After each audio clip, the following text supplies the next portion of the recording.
सरांचं एक दुःखद निधन झालंय ॲक्सिडेंटमध्ये, तर ते आमच्यासोबत कंटिन्यू राहायचे.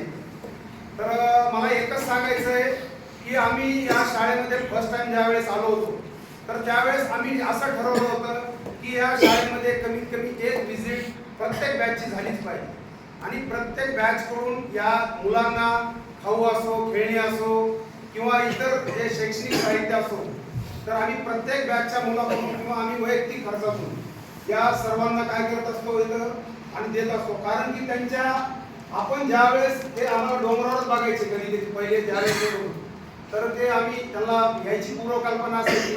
तर या डोंगरावरून उतरताना त्यांच्या चेहऱ्यावरचा एक आनंद आम्हाला एवढा छान वाटायचा की ते एकदम खुश होऊन जायचे आम्ही, कारण की त्यांना माहीत असायचं की आपल्यासाठी यांनी खाऊ आणलेला आहे किंवा काही खेळणी आणलेली आहे. तर त्यांचा आनंद बघून आम्हाला पण खूप छान वाटायचं. मग आम्ही तेव्हापासून ठरवलं की आम्ही प्रत्येक शनिवारी एक शनिवार तरी फिक्स या शाळेला यायचे. आणि खास करून जे शिक्षक वृंद आहे तिथले, जाधव सर असो किंवा जगताप सर असो किंवा आपले मॅडम असो, यांचं खास कौतुक वाटते मला.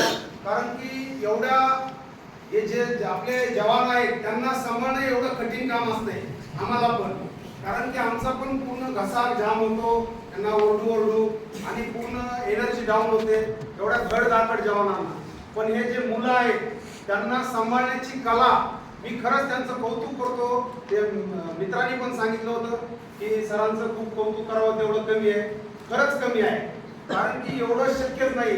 आणि ते जे निस्वार्थपणे काम करतायत ते किती वर्षापासून, भरपूर वर्षापासून इथं ड्युटीला आहे आणि निस्वार्थपणे काम करताय, त्यांचं खूप कौतुक करावं तेवढं कमीच आहे. समजलं तुम्हाला?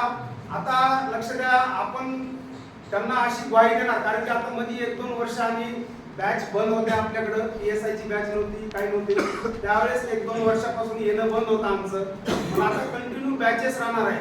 जर आम्ही नसलो तरी आम्ही ज्युनियर्सला सांगणार आहोत आम्ही, कारण की आम्ही बदलून जाणार आहे तिथं दुसऱ्या जिल्ह्याला किंवा प्रशिक्षण केंद्राला जाणार आहेत बदलून. तर आम्ही ज्युनियरला, आमचे जे ज्युनियर आहेत त्यांना पण सांगणार की प्रत्येक शनिवारी कमीत कमी महिन्यातून एक वेळेस या शैक्षणिक संस्थेला, आपल्या मुकबधीर विद्यालयाला नक्की भेट द्यायची आणि सर्वांना खाऊ वाटप भेट दे, त्यांच्याबद्दल सर्वांना माहिती द्यायची आणि नक्कीच घेऊन यायचे. आम्ही असो किंवा नसो, आम्ही असो तर नक्कीच आणू आणि नसो तर त्यांना सांगून आम्ही जाणार की एक शनिवार तरी कमीत कमी या विद्यालयाला आपण भेट द्यायची. तर आता आपल्या जे प्रशिक्षणार्थी आमचे, तर त्यांनी आपल्यासाठी काही खाऊ आणलेला आहे.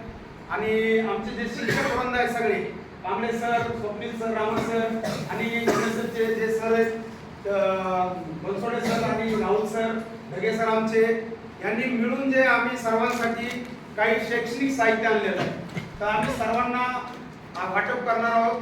सर्वप्रथम जे खाऊ वाटप, जे खाऊ आणलेलं आहे, तर ते लीडरनी काय करायचंय, सर्वांना डिवाइड करायचं. समजलं सर्वांना? सर्व लीडर उभा राहा. सर्व सर